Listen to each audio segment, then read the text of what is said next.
केतन और सिया की कहानी में सबसे डरावना सच ये नहीं है कि केतन को सिया ने पहाड़ी से धक्का देकर मार दिया। सबसे डरावना सच ये है कि अगर केतन 18 जून को बच भी जाता तो भी ये औरत उसे जिंदा नहीं छोड़ती, ये उसे 20 जून को मार डालती। केतन और सिया की कहानी का सबसे डरावना सच भरोसे का टूटना नहीं है। एक 20 साल की लड़की का अपने होने वाले मंगेतर को, जिसका गुनाह सिर्फ इतना था कि वो बेपनाह मोहब्बत करने लगा था, उसे एक बार नहीं, 2 बार नहीं, 3 बार मारने का फैसला करना है। केतन और सिया की कहानी फिलहाल इंटरनेट पर छाई हुई है, हर कोई धिक्कार रहा है। लोग कह रहे हैं कि अरे हरामखोर, तुझे शादी नहीं करनी थी, तू मर जाती, खुद पहाड़ से कूद जाती, आग लगा लेती, जहर खा लेती, घर से भाग जाती, किसी और मां के लाल को मारने की जरूरत क्या थी। लेकिन अगर आप में से अभी भी कुछ ऐसे मासूम लोग हैं जिन्हें लग रहा है कि 20 साल की लड़की के ऊपर एक प्रेशर बना और उसने आवेश में आकर एक मासूम से लड़के को मार दिया, तो आप बहुत मासूम हैं, क्योंकि आपको यह जानकर हैरानी होगी कि सिया ने केतन को मारने का फैसला किसी झगड़े में नहीं किया था, किसी लड़ाई में नहीं किया था, किसी गुस्से में नहीं किया था। यह फैसला उसने तब किया जब पहाड़ी किनारे केतन चुपचाप बैठा था। तारीख थी 31 मई। केतन प्यार में डूबा हुआ, अपनी पसंदीदा औरत से शादी करने के ख्वाब देखता हुआ एक लड़का खाई के किनारे बैठकर अपने आने वाले कल के सपने देख रहा था। 31 तारीख को उसी के बगल में खड़ी सिया के मन में तब पहली बार ख्याल आया कि अगर ये यहां से गिर जाए तो उसके मां बाप उसकी इस लड़के से शादी नहीं करा पाएंगे, उस पर इल्जाम नहीं आएगा और वो अपने मनपसंद लड़के से शादी कर सकती है। 31 तारीख को उसने सोचा था। दूसरी बार 14 जून को उसने धक्का दे दिया। लेकिन तब शायद केतन की किस्मत उसे धोखा देना नहीं चाह रही थी। केतन बाल बाल झाड़ियों को पकड़कर बच गया। कोई और होता तो सांसें भर आती, आत्मा फूट जाती, पर सिया ने आंख नहीं झपकाई। केतन जिंदा लौटकर वापस आया तो उसने रोने का नाटक किया, उसे गले लगाया, कहा बाबू सांप आ गया था इसलिए तुम्हें धक्का लग गया, और सब कुछ ऐसे संभाला जैसे मानो उसने ही उसकी जान बचाई। केतन के परिवार वाले कहते हैं कि 14 जून को आने के बाद बेटे ने कहा कि तुम्हारी होने वाली बहू ने जिंदगी बचाई है, और इसी भरोसे में आई वो 18 जून की तारीख जब केतन नहीं बचा। लेकिन सबसे डरावना सच कि अगर 18 जून को केतन बच भी जाता तो हो सकता है कि शायद 20 जून को हम और आप खबर पढ़ रहे होते कि एक सड़क हादसे में 600 करोड़ के एक व्यापारी के बेटे की मौत हो गई शादी से कुछ महीने पहले। 20 साल की सिया ने केतन की मौत को तय कर लिया था, बस तरीका बदलना था। खाई, खाई नहीं तो पहाड़, पहाड़ नहीं तो सड़क, धक्का नहीं तो एक्सीडेंट। अब सवाल यह है कि जिस लड़की ने मौत के लिए बैकअप का बैकअप बना के रखा था, आखिर वो पकड़ी कैसे गई?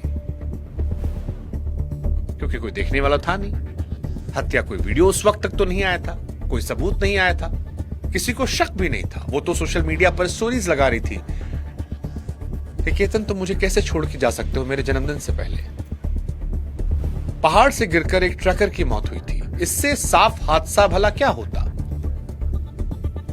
सिया मान चुकी थी कि बात दब गई, हुआ भी यही था। और आपको जानकर हैरानी होगी कि सिया को किसी सीसीटीवी फुटेज ने नहीं पकड़ा था, शुरुआत में किसी फोन रिकॉर्ड ने नहीं पकड़ा था। सिया एक्सपोज्ड हुई एक सवाल से, एक ऐसा सवाल जो किसी पुलिस वाले से नहीं बल्कि केतन की बहन ने पूछा था, घर में सबके सामने। और उस एक सवाल ने सिया की महीनों की मेहनत पर, उसकी एक्टिंग पर, उसके मर्डर के बैकअप प्लान को बर्बाद करके रख दिया। अब सवाल की वो सवाल क्या था? नमस्कार, मैं हूं शुभांकर मिश्रा और सिया केतन की कहानी हृदय को चीर देती है। क्योंकि जेंजी की जो बहुएं हैं, जेंजी की जो बीवियां हैं, उनकी बढ़ती हुई घटनाएं मर्द समाज में डर पैदा करती हैं। हालांकि यह मर्द औरत समाज की कहानी नहीं है, क्योंकि हजारों औरतों के साथ भी रोज रेप होता है, गलत होता है। लेकिन कुछ घटनाएं ऐसी होती हैं जिससे पूरा समाज डर जाता है, और केतन और सिया की कहानी वैसी ही है। इस कहानी में आज हम आपको पूरी इनसाइड स्टोरी बताने वाले हैं, तफसील से, सच, कोई फर्जी मनगढ़ंत कहानी नहीं। कहानी की शुरुआत करें उससे पहले आपसे गुजारिश है कि हमारे व्हाट्सएप चैनल से जुड़िएगा, ताकि हम अपने एक रिश्ते को आपके साथ मजबूत कर सकें। तरीका आप जानते हैं, कमेंट सेक्शन में लिंक डाल दिया है, डिस्क्रिप्शन में डाला है, स्कैन भी लगा दिया है। मोबाइल उठाइए, स्कैन कीजिए, जुड़ जाइए। अब इस कहानी और वो सवाल को समझने से पहले आपको केतन को समझना पड़ेगा। आप में से कुछ लोग जानते होंगे, कुछ नहीं जानते होंगे, लेकिन हम आपको विस्तार से समझाते हैं। केतन कौन था? केतन अग्रवाल, उम्र 26 साल, पुणे का रहने वाला। पिता विशाल अग्रवाल, पुणे के बड़े प्रॉपर्टी कारोबारी, सक्सेस ग्रुप के डायरेक्टर। पुणे के रियल एस्टेट में उनका बड़ा नाम है। केतन भी पीछे नहीं था, कंपनी में डायरेक्टर, मार्केटिंग हेड। उसने सिम्बियोसिस यूनिवर्सिटी से बीबीए किया, फिर अमेरिका के मशहूर पैप्सन कॉलेज से बिजनेस की पढ़ाई की। पढ़ा लिखा, होनहार, परिवार से जुड़ा हुआ, पहाड़ चढ़ने का शौकीन, एक ऐसा लड़का जिसकी जिंदगी में सब कुछ था। दूसरी तरफ सिया, एक बड़े ड्राई फ्रूट्स कारोबारी की बेटी। दोनों परिवार 35 सालों से एक दूसरे को जानते थे। इतनी पुरानी पहचान की शादी तय करने में किसी को पल भर भी शक नहीं हुआ। 11 फरवरी को दोनों की धूमधाम से सगाई हुई। तय हुआ कि नवंबर में राजस्थान के एक पैलेस में शादी की जाएगी। रिपोर्ट कहती है करीब 17 करोड़ रुपए में पैलेस बुक किया गया। मेहमानों को लाने के लिए 2 चार्टर प्लेन बुक किए गए। ऊपर से देखिए तो किसी फिल्म जैसी कहानी थी, सपने जैसी कहानी थी। पर हर सपने के नीचे एक ऐसा सच दबा होता है जो डरावना होता है, और एक ऐसा ही सच था जिसे सिया छिपाना चाह रही थी। पुलिस की माने तो सिया पिछले 4 सालों से एक लड़के के संपर्क में थी। उसका नाम था चेतन चौधरी। वो भी एक बड़े कारोबारी परिवार का बेटा था। दोनों के बीच करीब 1 साल से प्यार का रिश्ता था। यानी जिस वक्त मंगेतर केतन 17 करोड़ की शादी के सपने बुन रहा था, फूल लेकर सिया का दिल जीतने की कोशिश कर रहा था, ठीक उसी वक्त प्रेमी चेतन के साथ सिया की एक दूसरी जिंदगी चल रही थी, और केतन को इसकी भनक नहीं थी। और इसका सबूत आज भी आया है।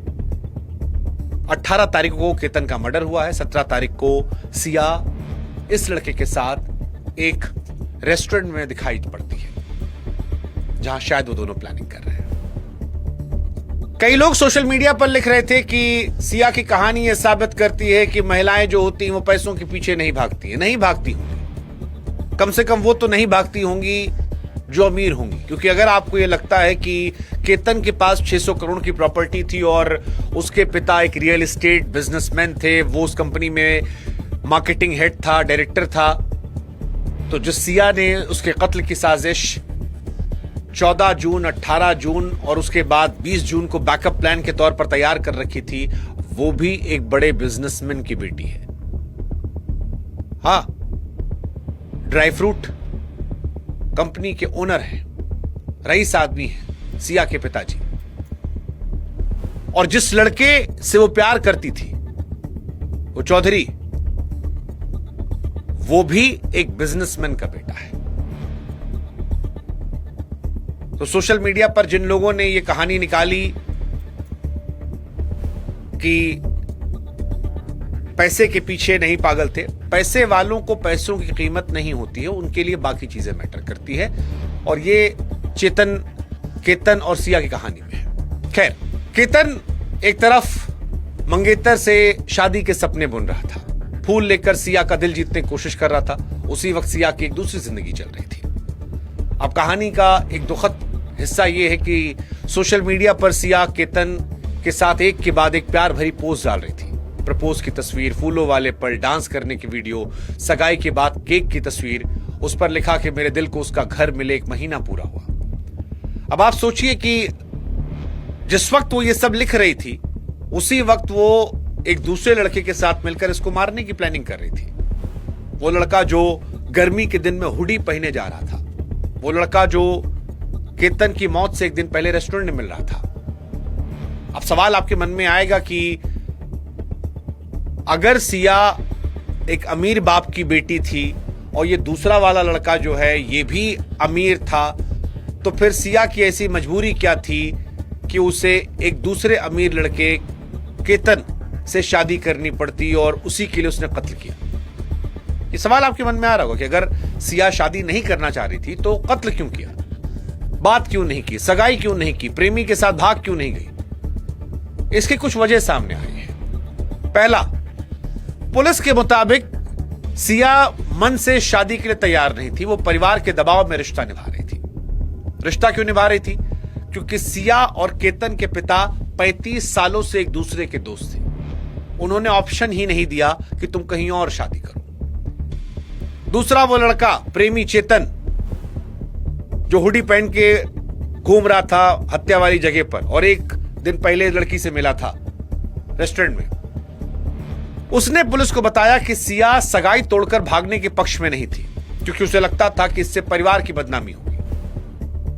अब आप सोचिए कि एक लड़के को मार इसलिए डाला गया क्योंकि परिवार की इज्जत बचानी थी, भागने में बदनामी थी। इसलिए जब पहाड़ी पर बैठी थी वो, तो उसने पहाड़ी पर बैठ के सोचा कि अगर ये मर जाए, गिर जाए खुद से, तो ना हम बदनाम होंगे, ना परिवार की इज्जत जाएगी, ना हमको अगले वाले से शादी करने से कोई मना करेगा। सिया ने केतन को इसलिए मार दिया क्योंकि उसकी नजर में एक इंसान की जान अपने परिवार की बदनामी सस्ती थी, और इस सोच में चेतन भी शामिल था, क्योंकि वो प्यार में पगलाया हुआ था। उसे लग रहा था सिया हमेशा के लिए दूर जा रही है, उसे खोने का डर था। इसलिए उसने सिया को रोका नहीं, साथ देने को तैयार हुए कि नेचुरल डेथ दिखा देंगे। अब सवाल है कि इस साजिश की शुरुआत कैसे हुई, कैसे सिया ने चेतन के साथ मिलकर केतन को मारा। तो देखिए, सगाई होने के बाद केतन सिया के प्यार में पड़ने लगा। वो अपनी फियांसे को अक्सर घुमाने ले जाता, क्योंकि उसे ट्रैकिंग का जुनून था। इसलिए वो लोहगढ़ किले ले गया था, जमीन से 3000 फीट से भी ऊंचा, ऊपर पहुंचने में करीब 1 घंटा। और यहीं पे रिपोर्ट बताती है कि 31 मई को जब दोनों सबसे ऊपर चोटी पर थे, तब सिया के मन में पहली बार वो ख्याल आया कि अगर इसको नीचे धक्का दे दें तो किसी को शक भी नहीं होगा, मौत भी हो जाएगी और लगेगा एक हादसा था। और ये यहीं से प्लानिंग शुरू हुई। 4 जून को उसने फिर जिद की कि उसे लोहगढ़ जाना है। इस बार केतन ने घर वालों ने मना कर दिया। फिर 6 जून को केतन, उसकी बहन, एक दोस्त और सिया को बाली घूमने जाना था। टिकट बुक थे, सब फ्लाइट पकड़ने के लिए, लेकिन सिया को केतन के साथ नहीं जाना था। सिया ने पहले ही चुपके से केतन का पासपोर्ट अपने पास रख लिया था। रास्ते में रेस्टोरेंट पर गाड़ी रुकवाई, वॉशरूम गई और केतन के पासपोर्ट के टुकड़े टुकड़े करके फ्लश में बहा दिए। अब एयरपोर्ट पर क्योंकि पासपोर्ट नहीं मिला, इसलिए ट्रिप कैंसिल हो गई। किसी को अंदाजा भी नहीं हुआ कि वो भी एक सोची समझी साजिश थी। फिर हत्या से करीब 4-5 दिन पहले सिया ने केतन से कहा कि उसे किला पसंद है, ले चलो। पहली बार 14 तारीख को केतन को उसने ऊपर से धक्का दिया। केतन गिरने वाला था, ऐन वक्त पर उसका हाथ एक पेड़ से टकराया, वो बच गया। घबराकर उसने पूछा कि धक्का क्यों दिया, लेकिन यहां सिया की चालाकी देखिए। उसने आंख तक झपकाए बगैर कहा कि बाबू, एक सांप था, तुम्हें बचाने के लिए धक्का दिया। और इस झूठ को पक्का करने के लिए उसने केतन को गले लगा लिया। अब आप सोच के देखिए कि मौत के मुंह से निकला एक आदमी, उसके सामने उसी के कातिल उसे गले लगाकर उसकी जान बचाने का नाटक कर रही है। और उससे भी खतरनाक बात जानते हैं क्या इस कहानी में? उस रात केतन ने घर जाकर पूरे परिवार को बताया कि आज सिया की वजह से उसकी जान बच गई। पूरा घर उस लड़की को थैंक यू कह रहा था जो असल में उसे मारने आई थी। इसके बाद भी सिया नहीं रुकी। जांच में सामने आया कि वो प्रेमी चेतन से कैफे मिली। प्लानिंग किया कि अब ऐसा धक्का देंगे कि बच ना पाए। दोनों ने उस जगह की रेकी की जहां से धक्का देना था। और अब सिर्फ ये सिया की साजिश नहीं थी। फिर आती है 18 जून। 18 जून की चाल बड़ी बेरहम थी। 19 जून को सिया का जन्मदिन था। केतन ने उसके लिए महाबलेश्वर में एक शानदार रिजॉर्ट में जश्न की तैयारियां की। अब आप सोचिए कि जिस लड़की ने केतन को मारने की प्लानिंग की थी, उसके लिए केतन एक शानदार बर्थडे प्लान कर रहा था। लेकिन उससे ठीक पहले सिया ने कहा कि शादी से पहले फोटोशूट के लिए लोहगढ़ किले चलते हैं। आप सोचो कितनी बेरहम लड़की है। एक ऐसी शादी जो होनी ही नहीं थी, उसका बहाना बनाकर उसकी मौत की तरफ उसे ले गई। और ये लड़का बिना कुछ सोचे समझे जाने खुशी खुशी तैयार हो गया। इस बार वो अकेली नहीं गई, पीछे पीछे चेतन भी गया। जून के महीने में चिलचिलाती गर्मी में ऊपर से किले की कठिन चढ़ाई, सर से पांव तक हुडी में आदमी, चेहरा छिपाए, पसीने में डूबा, फिर भी हुडी नहीं उतारा क्योंकि वो नहीं चाहता था कोई कैमरा उसे पकड़े। वो हुडी वाला आदमी चेतन था जो व्हाट्सएप पर पल पल जुड़ा था, इशारा कर रहा था। फिर वो लम्हा आया, एक पहाड़ी पर देखा गया और पहाड़ी पर यह तय हुआ कि यहीं छोड़ा जाएगा इसे। केतन रुककर नीचे देख रहा था। पीछे से 2 हाथ बढ़े, एक तेज धक्का। इस बार कोई पेड़ नहीं था, कोई मौका नहीं था। केतन सैकड़ों फीट नीचे गिरा, सब कुछ शांत। और सिया ने बड़े आराम से अपने आंसू तैयार किए। अब सवाल है, शक कैसे हुआ, पता कैसे चला? वो जो सवाल हमने शुरू में पूछा था। केतन की मौत एक हादसा बनकर सबके सामने थी। परिवार गम में डूबा था, सिया रो रही थी, सब कुछ नॉर्मल लग रहा था। सोशल मीडिया पर पोस्ट डाला गया, तो मेरे जन्मदिन से पहले कैसे छोड़ के जा सकते हो? यहीं पर एक सवाल आया जिसने सब बदला। 21 जून को सिया केतन ने घर पहुंची। सब गम में थे। केतन की बहन के मन में खटक रहा था कि बार बार वो उसके लिए जाता था, कैसे गिर गया? केतन की बहन ने सिया सवाल पूछा, केतन गिरा कैसे था?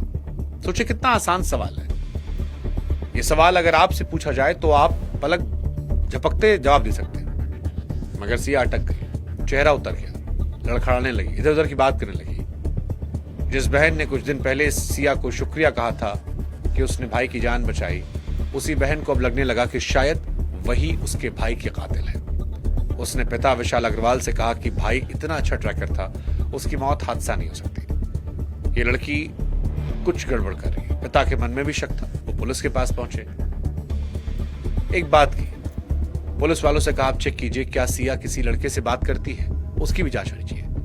बस यहीं से पुलिस को वो धागा मिला। पुलिस ने जांच शुरू की और फिर कड़ी दर कड़ी जुड़ती गई और सारी परत खुल गई। सिया के पकड़े जाने में जो पहला सुराग था, वो पुलिस को किले का सीसीटीवी फुटेज मिला। शक बहन के सवाल से कि गिरा कैसे, पिता को शिकायत, पिता की पुलिस को शिकायत, पुलिस की जांच, सीसीटीवी फुटेज। फिर जो दिखा वह हैरान करने वाला था। 18 जून के फुटेज में केतन सिया के पीछे एक लड़का था, सिर से पांव तक हुडी में लिपटा, चेहरा ढका। पुलिस को यही शक हुआ कि एक हादसे में भला कोई अपना मुंह क्यों छिपाएगा। यह पहला सुराग था कि उस दिन किले पर एक तीसरा इंसान मौजूद था। फिर पुलिस की नजर सिया के फोन पर गई। यहां जो निकला वो झटका था, एक नंबर जिस पर पुलिस के मुताबिक सिया ने जनवरी से लेकर हत्या वाली सुबह तक करीब 2004 कॉल किए थे।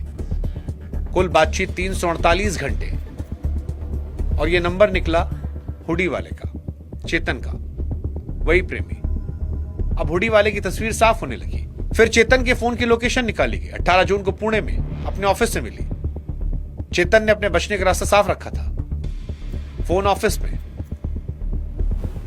अब सवाल कि अगर वो ऑफिस में था तो किले पर कैसे हो सकता है? लेकिन यहीं पर छोटी सी बात कुछ और कह रही थी। उस पूरे दिन चेतन का इंटरनेट बंद था। ठीक उसी दिन जब किले में हुडी वाला लड़का व्हाट्सएप पर सिया से बात कर रहा था। फोन ऑफिस से मौजूद लेकिन इंटरनेट बंद। ये संयोग नहीं था। पुलिस सीधे चेतन के ऑफिस पहुंची। उसने पूरे यकीन से कहा कि वो दिन भर यहीं था। तभी ऑफिस के कर्मचारी ने वो बात कही थी जिससे सारा खेल पलटा। उसने बताया कि उस दिन उसका फोन लेकर वो गया था। पुलिस ने उस कर्मचारी के फोन की लोकेशन निकाली और वो फोन 18 जून को ठीक लोगढ़ किले में पाई गई। अब पूरी तस्वीर साफ थी। चेतन ने अपना फोन जानबूझकर ऑफिस में छोड़ा ताकि लोकेशन से लगे वो वही है, और अपने ऑफिस के किसी और का फोन लेकर वो किले तक गया। सबूत छिपाने की यह चालाकी गलती बन गई। अब पुलिस के पास सब कुछ था। 22 जून को चेतन को पकड़ा गया, थोड़ा टाइट किया गया, उसने सब बड़बड़ा दिया। अगले दिन सिया पकड़ी गई। पुलिस के सामने दोनों की हिम्मत जवाब दी और दोनों ने अपने जुर्म को कबूल कर लिया। अब वापस लौटते उस सवाल पर जो आपके मन में था कि वो कौन सवाल था जिसने पूरी साजिश का धागा खोला। वो बस इतना सा था कि केतन आखिर गिरा कैसे। एक मामूली सा सीधा सवाल जिसका जवाब कोई बेगुनाह बिना सोचे समझे दे सकता था, और यही मामूली सा जवाब सिया की पूरी साजिश को बेनकाब करता है। सिया ने महीनों लगाकर ऐसी साजिश बुनी जो शायद कानून की हर जांच से निकल पाती। सीसीटीवी, फोन रिकॉर्ड, लोकेशन, इन सबको उसने चकमा दे दिया था। और सच कहें तो आखिर पकड़ा भी उसे इन्हीं सबूतों ने। पर इन सबूतों तक पुलिस पहुंची तब जब बहन ने उस सवाल पूछा कि वो गिरा कैसे। कानून को चलने के लिए शक की चिंगारी चाहिए थी, और चिंगारी बहन के दिल ने, जो अपने भाई को अच्छी तरह जानती थी, वहां से निकली। कानून सब ढूंढता रहता है, लेकिन अपनापन जो है वो झूठ को सूंघ लेता है। सिया ने हर अपने को धोखा दिया, बस वो एक बहन को नहीं दे पाई जिसने नहीं माना कि उसका भाई यूं ही गिर सकता है। हालांकि सिया अकेली नहीं है। बीते कुछ समय में जिंजी औरतों के एक के बाद एक ऐसे मामले सामने आए जो चिंताजनक ट्रेंड की तरफ इशारा करते हैं। इंदौर की सोनम रघुवंशी ने शादी के 9 दिन बाद हनीमून पर अपने पति को ट्रैकिंग के बहाने ले जाकर प्रेमी के हाथों मरवा दिया। उससे पहले मेरठ के मुस्कान रस्तोगी का वो मामला जिसने पूरे देश को हिला दिया। पति की हत्या के बाद उसकी लाश एक नीले ड्रम में छिपाई। 3 शहर, 3 कहानी, लेकिन एक जैसी। तय शादी, छिपा हुआ रिश्ता और पीछा छुड़ाने के लिए बेरहम रास्ता, कत्ल। हर जगह कोशिश यही कि हम बुरे ना बने, बिना बुरे बने मुसीबत हट जाए, और हम बुरे ना बने इसलिए किसी का कत्ल कर दें। जानकार कहते हैं कि ऐसे लोग आगे का नतीजा सोचे बिना ये कदम उठाते हैं, क्योंकि ये रास्ता आसान दिखता है। वो खुद को बचाने का इंतजाम करते हैं, लेकिन भूल जाते हैं कि किसी की जिंदगी छीन रहे हैं। इस केस में भी यही था। अब आप सोचिए, केतन ने 14 तारीख को उस हाथ को शुक्रिया किया था जो उसे मारने आया था। उसकी बहन ने शुक्रिया किया था। हम सब भी यही करते हैं। हम सब दुनिया को पढ़ लेते हैं, लेकिन अपनों को नहीं पढ़ पाते। अपनों की मुस्कान के पीछे साजिश को नहीं डिकोड कर पाते। लेकिन अब शक तो है कि हर मुस्कुराहट आसान नहीं होती। सिया ने पासपोर्ट के टुकड़े किए, झूठी कहानी गढ़ी, फोन बदलवाए, सबूत मिटाया, सोशल मीडिया पर प्यार भरे पोस्ट डाले, बस एक चीज नहीं कर पाई, सीधे से सवाल का जवाब। और शायद यही इस कहानी के सबसे बड़ा सच है। कानून सबूत से इंसाफ तो कर देता है, पर टूटा भरोसा किसी सबूत से वापस नहीं आता। आप किसी का चेहरा पढ़ सकते हैं, इरादे नहीं पढ़ सकते। लेकिन सवाल फिर वही कि मर जाती खुद, इसको मारने की क्या जरूरत थी। अपने परिवार की इज्जत बचाने के लिए किसी की जान ले लेना, जिंजी में जो नया कल्चर निकला है, ये कितना खतरनाक है। क्या डराता है?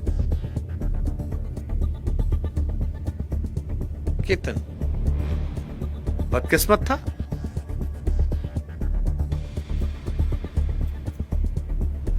या निश्चल प्यार उसकी मौत की वजह बना? कमेंट सेक्शन आपका इंतजार कर रहा है।